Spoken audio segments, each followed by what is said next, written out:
ചുറ്റും കല്ല് വെച്ചാൽ ഷീറ്റ് വെച്ചിട്ട് മറിച്ചാലും ഷീറ്റാണെങ്കിലും മറിച്ചിട്ട് ഷീറ്റാണെങ്കിലും മൂന്ന് ഷീറ്റാണെങ്കിലും ഒതുക്ക് പോയിട്ടേന്ന് പേടിക്കട്ടെ. പാമ്പ് വലിയ അരിച്ചു വരാണ്ടിരിക്കാൻ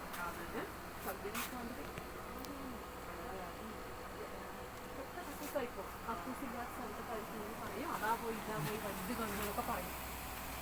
നിങ്ങൾ ഇങ്ങനെ കുടിക്കും ക്ലാസ് അതൊന്നും കുഴപ്പമില്ല. നല്ല കക്കൂസ് കുടിക്കാൻ വേണ്ടി കിട്ടിയില്ല. എത്ര പ്രാവശ്യം പോവാ ഞാൻ, എത്ര പ്രാവശ്യം ഞാൻ പോവാ കുടിക്കും.